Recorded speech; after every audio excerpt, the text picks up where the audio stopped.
Welcome to the Deep Dive, the place where we dissect complex strategic documents and geopolitical mechanisms and turn them into knowledge you can use, whether you're planning your year or running a multi-million-dollar operation.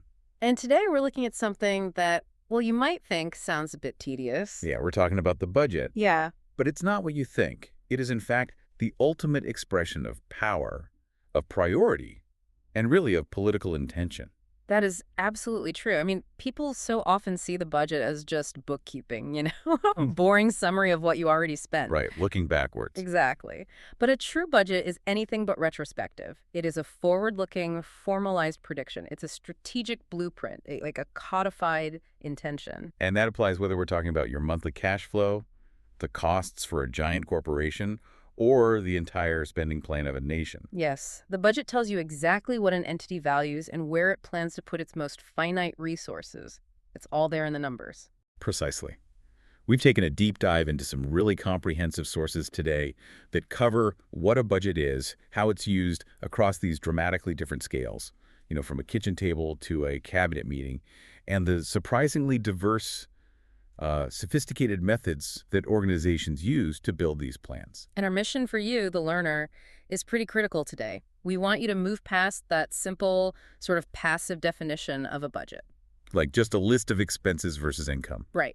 We need you to see its true strategic power, the profound political and bureaucratic complexities that shape it, and yes, even the internal pitfalls that can undermine the whole process of financial planning. So it's about translating that high-level strategy into something you can actually measure. That's it. It provides the measurable terms that translate big ideas into a tangible, accountable reality. Okay, let's unpack this. Let's start right at the foundation. Let's do it. Let's define the mechanism itself. At its core, a budget is fundamentally a calculation plan. A calculation plan. Yes. It's a detailed financial and operational roadmap, and it's designed for a defined period. Usually that's 1 year, the standard accounting period, but it could be a month, a quarter, or even several years for big long-term projects. And what's crucial for you to realize is that while we say financial, a modern budget covers so much more than just money. Oh, absolutely. We often think it's just about cash coming in and cash going out, but our sources show it has to include things like anticipated sales volumes, revenues, operating costs, yes, but also resource quantities. That's a key point. What do you mean by resource quantities? Well, quantifying things like the number of staff hours you need or the specific amount of material or inventory required. It even gets into non-financial impacts that are strategically important. That's a key distinction. For instance, a budget today might include quantifiable targets for, say, reducing greenhouse gas emissions. Or improving employee training hours. Exactly. Those aren't direct cash expenses in the traditional sense, but they represent a resource commitment time, environmental impact that has to be planned and measured right alongside your assets and your cash flows. So the ultimate function, it doesn't matter the scale. Companies, governments, even families. For any organization, really. It's to use these measurable terms to express strategic plans and activities. It forces those abstract goals into concrete, accountable numbers. Which, naturally leads us to the two main financial outcomes of preparing a budget, the simple metrics that tell you the immediate financial health of the whole thing. And these outcomes are foundational. If your anticipated or your actual expenses exceed your income, you are facing a deficit. Meaning you're planning to spend more resources than you expect to bring in. Right. You're going to have to borrow or use up your savings. Now, if, on the other hand, your anticipated income exceeds your expenses, you have a surplus. And a surplus isn't just, good. It's a vital part of the strategy itself. Exactly. A surplus gives you strategic optionality. It represents resources for future use, it's funds for unexpected emergencies, or capital for savings and long-term investment. So the entire process of putting the budget together forces you to set priorities. It has to. You choose where the limited money goes, and then you evaluate your objective achievement against those quantifiable metrics you set at the beginning. I found a fascinating little nugget in our sources about the commercial application of budgeting.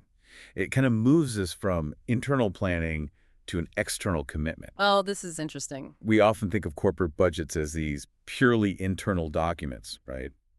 But a budget can also serve as a formal financial document detailing the cost of a service if you're performing it for an external client. That's where the budget turns into a contractual tool, and there's a crucial legal and professional nuance here. Which is?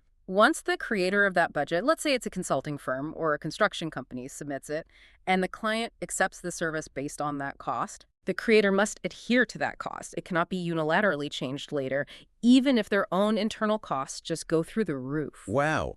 So on a small scale, if a freelance designer budgets a big website project at $5,000 and the client says yes. That 5,000 is now a fixed constraint for that designer. So even if the designer realizes halfway through that they totally underestimated the time and it's actually costing them $7,000 in labor, they just have to eat that $2,000 loss. Correct.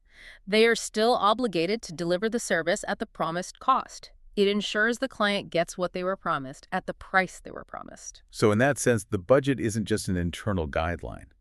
It's an external guarantee. It formalizes a contractual obligation between the provider and the client. And if we connect this to the bigger picture, whether it's internal or external, a budget is always, at its heart, expressing intended expenditures and then proposals for how to meet them with your resources. That distinction really helps clarify what a budget is versus, say, simple accounting. It's the difference between prediction and just keeping a record. That's the perfect analogy we can use here. Think of it this way. A cash register or a bank statement is just a historical tally of the financial journey you just took. Right. What you spent, what you took in, that's accounting. A budget, however, is the map before the journey. It's the pre-calculated, resource-allocated plan that dictates the route, the stops, and how much fuel you intend to use before you even turn the key. It's future planning in measurable terms. Which is precisely why it becomes such a powerful strategic tool. And that sets us up perfectly for our next section, because when we move from personal or commercial budgeting to government budgeting, the scale and the complexity and the political stakes, they just scale up dramatically. Absolutely. The government budget is the definitive plan of anticipated resources, which for governments is overwhelmingly taxes, but also fees, duties, borrowing, and the corresponding expenditures of that government. It's the highest expression of a nation's policy priorities, really. It is, and our sources show that national governments generally categorize their spending into three primary functional types of budgets. These aren't different methods, but different categories of spending. Okay, so what are they? First, you have the operating or current budget. This is the budget for the short term. It covers the day-to-day cost of running the government. So salaries for civil servants, utility bills for government offices, things like that. Exactly, providing immediate services like policing and social safety nets. Then second, you have the capital or investment budget. This sounds like the opposite end of the time spectrum. It is. It's dedicated to long-term assets and infrastructure. Think building new military bases, funding machinery upgrades for national utilities, constructing new highways or ports, or major long-term research. Okay, and the third? And finally, the cash or cash flow budget. This is a short-term, very operational document. It's just managing the actual physical movement of cash receipts and payments over a specific, usually short time frame. Like making sure you have enough cash on hand between tax collection dates. Precisely. It's all about liquidity. Now, what's fascinating here is the national variation, how these budgets are prepared, debated, and constrained. It really becomes a mirror reflecting the political structure and philosophy of the nation. It really does. We looked at three very distinct national approaches, and the context on why these differences exist is key. So let's start with the United States. Okay, so the federal budget process is massive and, compared to most countries, very decentralized. It begins with the preparation by the executive branch, specifically the Office of Management and Budget, or OMB. The OMB. And they submit this massive proposal to Congress for consideration. And the key reality there, from what I understand, is that Congress's changes are invariably many and substantial. Oh, absolutely. The initial OMB proposal is really just a suggestion, an opening bid. Right. The appropriations process in Congress involves fierce negotiations, markups, committees. They're all battling over every single dollar. So they aren't just rubber stamping the president's proposal. They're fundamentally reshaping it. Correct. But the most important strategic distinction in the U.S. system is one of constraint, or really the lack thereof. What do you mean? Almost all American states are required, often by their own constitutions, to have balanced budgets. They cannot spend more than they take in over a fiscal year. But the federal government. The federal government is explicitly allowed to run structural deficits. And that is the single greatest difference that separates U.S. federal spending from almost every other budgeting entity out there. What does that allowance for deficits mean strategically? It fundamentally shapes the entire national conversation. It means the federal government has the unique ability to engage in massive counter-cyclical spending. So, spending heavily during a recession to stimulate the economy, even if tax revenues are tanking. Exactly. It also allows for huge, long-term strategic projects, like massive military or space programs, whose costs are intentionally spread across future generations by issuing debt. This deficit allowance provides enormous financial flexibility and strategic leverage that states and many other nations simply don't have. Now let's contrast that flexibility with India, where we find a really rich historical and centralized perspective on the whole budget process. Yes, the Union Budget of India is prepared annually by the Budget Division Department of Economic Affairs, which is part of the Ministry of Finance. And the finance minister heads that committee. Correct. Currently, Nirmala Sitharaman. And this centralized structure ensures a much more unified national vision from the get-go. And there's some really specific historical markers here that connect the modern process back to these foundational figures. Our sources point out that the very first budget of India was submitted a long time ago. February 18th, 1860, by James Wilson. This roots the modern financial system very deeply in the history of the nation's governance. And there's another figure, P.C. Mahalanobis. He's recognized as the father of the Indian budget. Yes, for his contributions to the planning and statistical framework after independence, it really ties the current financial mechanisms back to these foundational figures in the nation's economic history. The scope of the Indian budget is also really notable for being so centralized. It is exceptionally comprehensive. Not only does it manage the central government's finances, but it includes provisions for handling supplementary excess grants, so funds needed over and above the initial appropriations. And they have another critical function, right? It does. It also covers the preparation of a state's budget if a presidential proclamation of constitutional machinery failure is in effect in that state. So it's a mechanism for central intervention in a time of state crisis. It is, and it reinforces the power of that centralized Ministry of Finance. Okay, so if the U.S. system is defined by its congressional negotiations and deficit allowance, and the Indian system is defined by its history and centralization, then the Philippines is defined by its sheer methodological complexity. This was a major aha moment for me in the sources. It truly is a remarkable system. The Philippine budget is considered by our sources to be arguably the most complicated in the world. And that complexity, it doesn't come from the size of the debt or the economy, but from the way they do it. Exactly. It comes from the simultaneous implementation of multiple and often conflicting budgeting methodologies. I was stunned by that. The sheer bureaucratic weight of running three distinct accounting philosophies at the same time must be extraordinary. It incorporates line-item budgeting for execution. Then performance budgeting for accountability. And zero-based budgeting for deeper view, all at once. I mean, think about the strategic challenge there. Line item budgeting is all about compliance. Did you spend the exact amount you were allocated for paper clips? But performance budgeting is about results. Did those paper clips help you achieve better office efficiency? And then zero-based budgeting requires you to justify the very existence of those paper clips from scratch every single year. So blending those three systems, each of which is usually a standalone methodology, into one coherent annual system. That's what drives the incredible bureaucratic and technical complexity for their Department of Budget and Management. And the process itself reflects that rigor. So the Department of Budget and Management, the DBM, they prepare the National Expenditure Program, or NEP. Right, and this detailed proposal then begins its political journey. It's forwarded to the House of Representatives Committee on Appropriations, where it becomes the General Appropriations Bill, or JABE. Then it goes through budget deliberations, voting in the House, and then the same arduous process happens all over again when the JABE is transmitted to the Philippine Senate. It's a slow, methodical journey with immense public scrutiny. And then, like in the U.S., it reaches the ultimate check on power, the president. Yes. After both houses of Congress approve the JAB, the president signs it into a General Appropriations Act, the GAA, which is the final spending law. But the presidential power here is specifically designed to counteract the complexity of that whole legislative process. It is. The president holds two critical types of veto power over this bill.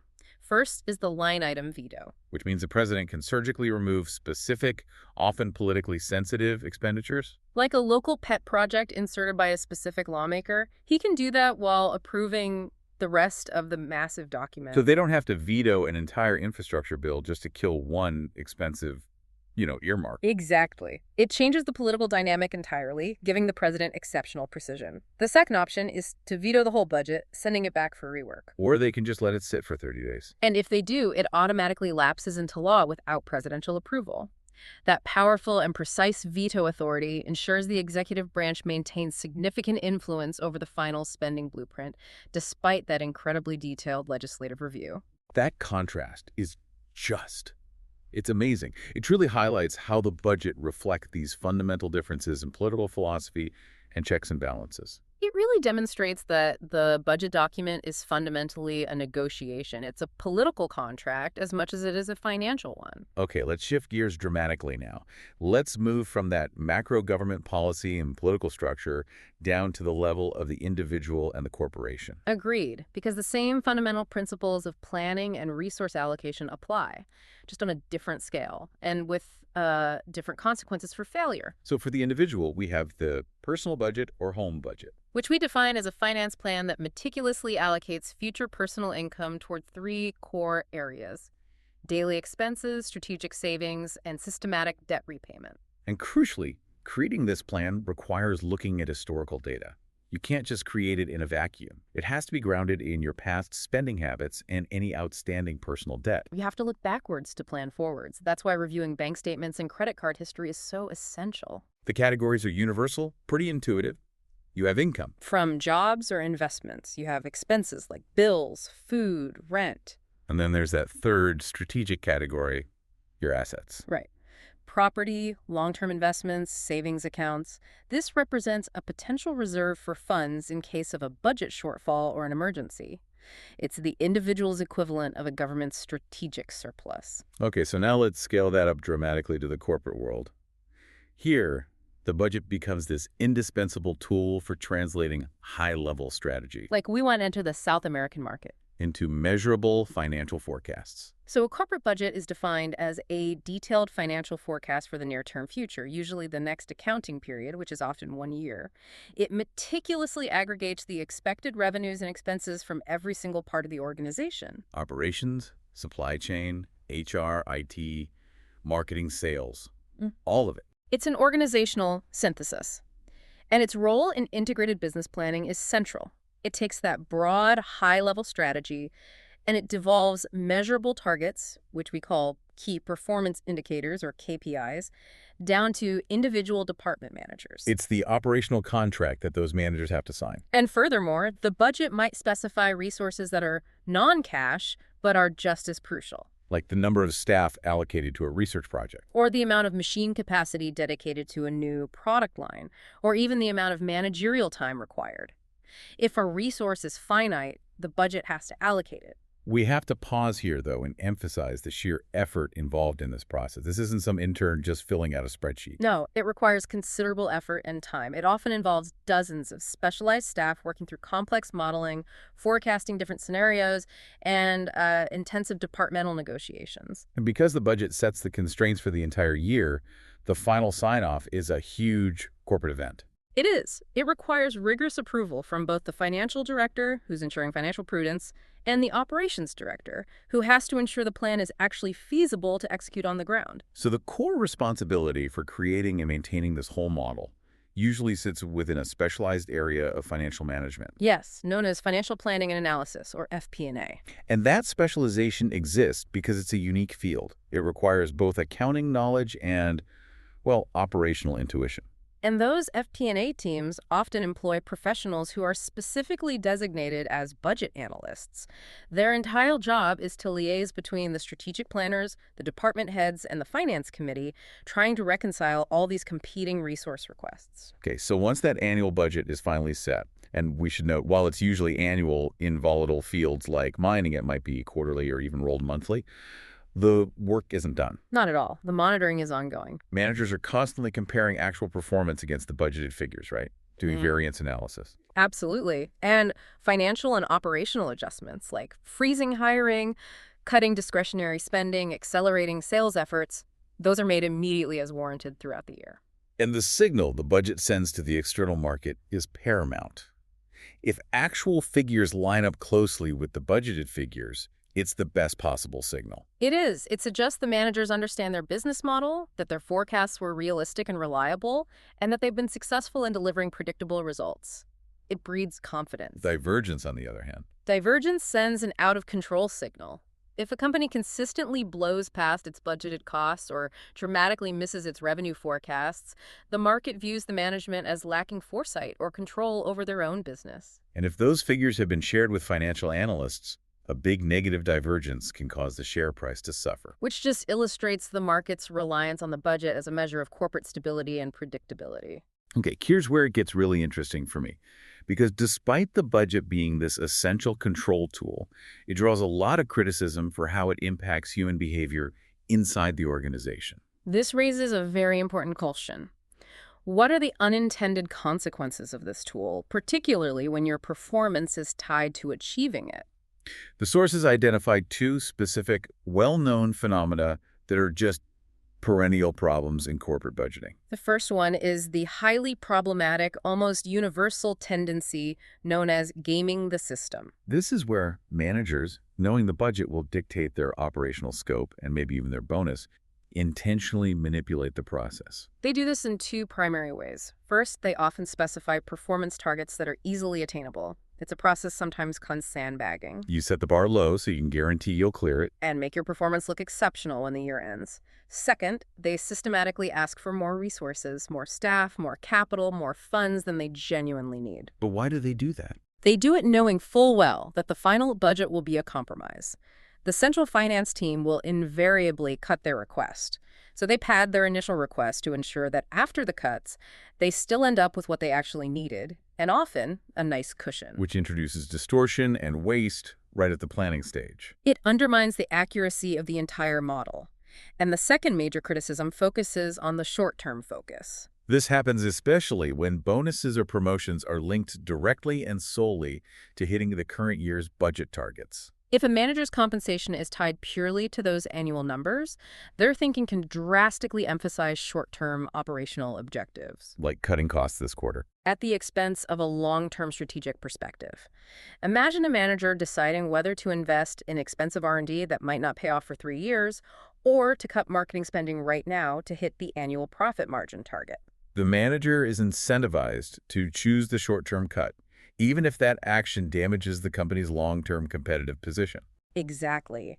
This creates a recognized and chronic conflict between strategic planning, which looks 5 to 10 years ahead, and financial planning, which often focuses solely on hitting this accounting period's numbers. So the budget, which is supposed to be the operationalization of strategy, Can actually lead to managers subverting the strategic goal just to make sure they hit the numbers that get them their bonus. it's a fascinating and often tragic example of how even the best-intentioned tools for control can be undermined by human nature.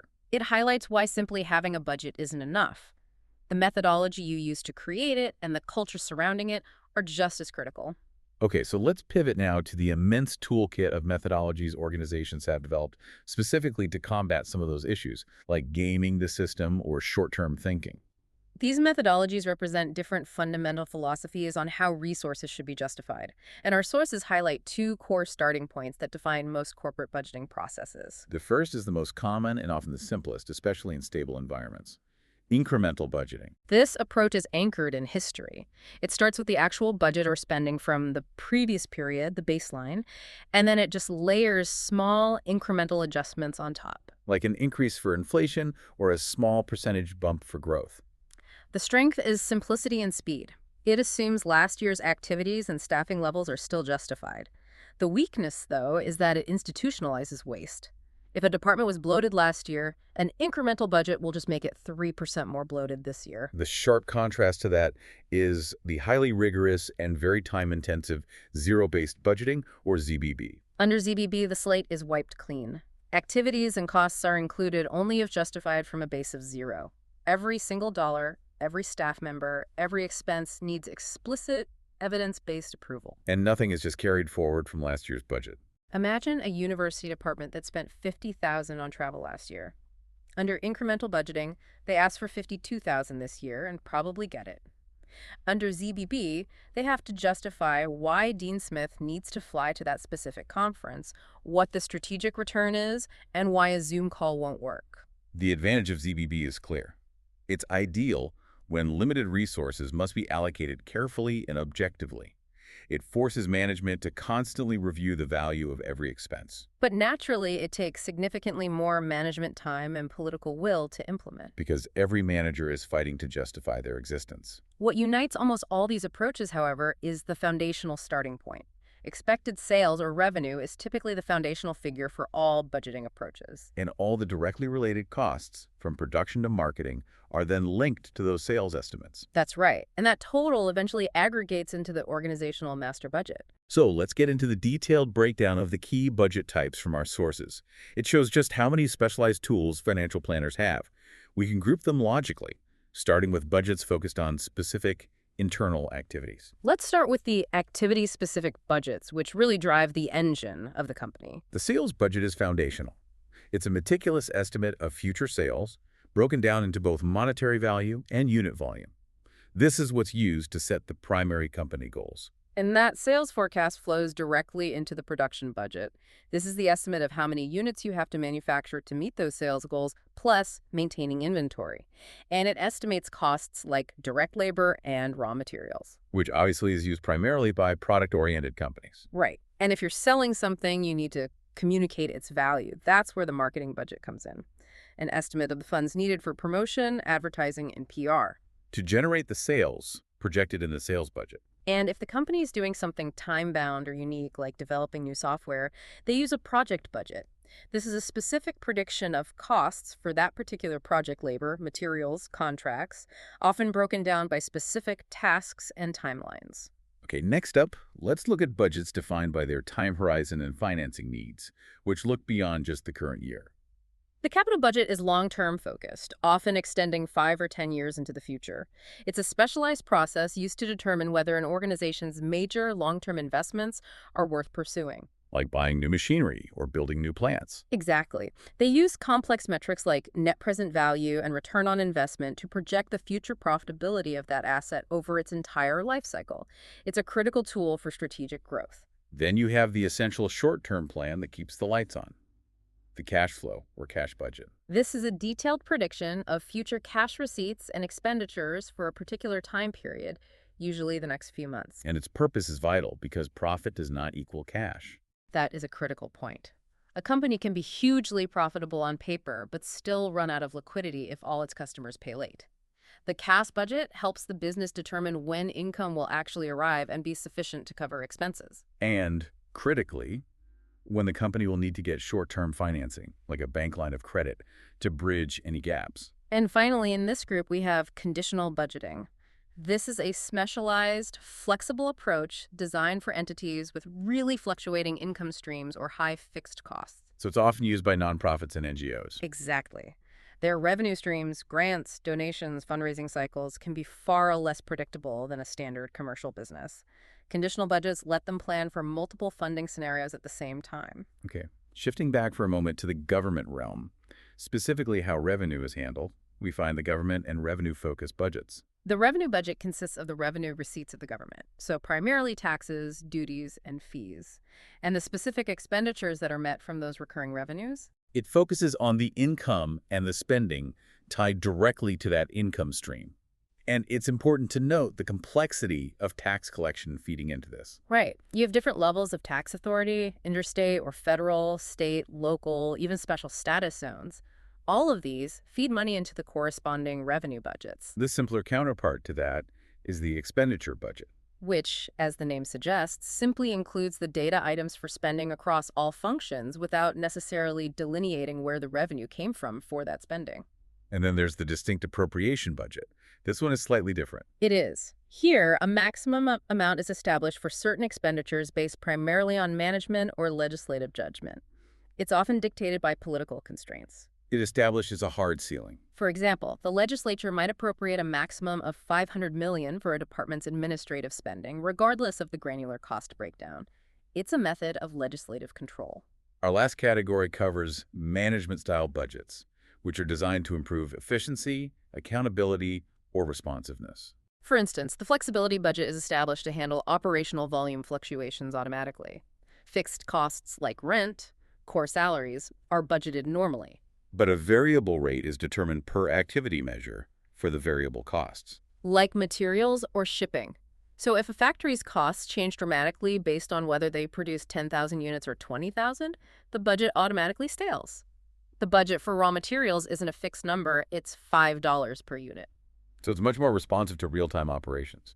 It is, and the performance budget focuses intensely on the end results achieved, rather than just the inputs consumed. It's mostly used by government organizations involved in development or social services. So instead of saying, we spent $50 million on literacy programs, A performance budget measures, we spent $50 million, and the measurable outcome was a 15% reduction in the youth illiteracy rate. which aligns directly back to that accountability philosophy we saw in the Philippine system. The focus is on results, not resources. It's clear that organizations have this vast library of tools to ensure the budget accurately reflects their operational realities and helps manage those behavioral challenges we discussed. And that leads us to the most modern, specialized classification that's grown so rapidly in importance: the green budget. The green budget refers to a specialized budgetary classification that specifically identifies and presents government schemes, outlays, and expenditures linked directly to environmental sustainability and climate-related objectives. So it's a functional overlay on top of the existing financial structure. And the core purpose here is profound transparency in tracking. It enables the mapping and tracking of public financial flows towards environment-centric programs within the existing budget framework. It makes sure environmental policy isn't just abstract rhetoric. It ensures there are real, traceable financial resources dedicated to it. And that contributes significantly to transparency, giving the public and external organizations like international bodies or environmental watchdog groups clear, quantifiable information on the precise resource allocation for environmental goals. It's a modern strategic layer applied over the traditional financial framework. So if we step back now, we've covered the core definition of the budget as this forward-looking strategic plan. We've seen the high-stakes political negotiations on the national scale. From the U.S.'s deficit flexibility to the Philippines' overwhelming complexity. And we've analyzed its critical application in the corporate and personal worlds, while also diving deep into that technical toolkit, recognizing that even this essential tool is constantly battling the inherent tension caused by human incentive structures. Like sandbagging or developing that short-term focus. So to synthesize what we've discussed, the key takeaway for you, the learner, is this: budgeting is not just cost-cutting or passive number crunching. It is a complex, active, and strategic language. We saw its universal definition as a resource allocation map. We explored its varied application across governments, demonstrating how political power is structurally embedded in the financial blueprint. And understanding these distinctions, especially that philosophical contrast between incremental budgeting, which relies passively on history and can hide waste, and zero-based budgeting, which demands constant justification. It gives you a powerful framework for evaluating priorities and intentions. Whether you're managing your personal assets, launching a new corporate division, or just trying to understand national policy, the budget reveals the truth about intent. And as we wrap up this deep dive, we want to leave you with one final provocative thought, tying back to that human element we discussed in the corporate world. If the budget is the expressed financial intention of an organization, and yet managers are sometimes incentivized to game the system by setting easily attainable targets or demanding excess resources, a behavior we know is pervasive. How truly effective can performance bonuses tied directly to budget achievement be at driving ambitious long-term strategic growth? I mean, if the management incentive system encourages every operational manager to intentionally keep the targets low just to secure their bonus, does the entire strategic planning process, which should be aiming for aggressive, transformative growth, lose its fundamental competitive teeth? It forces us to question whether we are budgeting for reality or just budgeting for bonuses, something for you to mull over in your own planning. Thank you for joining us for this deep dive into the strategic world of budgets. We'll see you next time.